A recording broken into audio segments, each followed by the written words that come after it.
Orin Dafidi orí 95.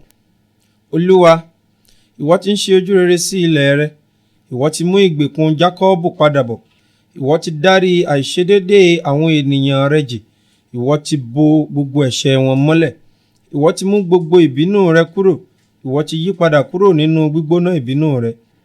Yí wa padà, Ọlọ́run ìgbàlà wa, kí o sì mú ìbínú rẹ sí wa kí ó dá. Ìwọ ó bínú sí wa títí láé, ìwọ ó fa ìbínú rẹ jáde láti ìrandíran. Ìwọ kì yóò tún mú wa sọjí, kí àwọn ènìyàn rẹ kí ó máa yọ̀ nínú rẹ. Olúwa, fi àánú rẹ hàn fún wa, kí o sì fún wa ní ìgbàlà rẹ. Èmi ó gbọ́ bí Ọlọ́run Olúwa yóò ti wí, nítorí tí yóò sọ àlàáfíà sí àwọn ènìyàn rẹ̀ àti sí àwọn ènìyàn mímọ́ rẹ̀, ṣùgbọ́n kí wọn kí ó má tún padà sí wèrè.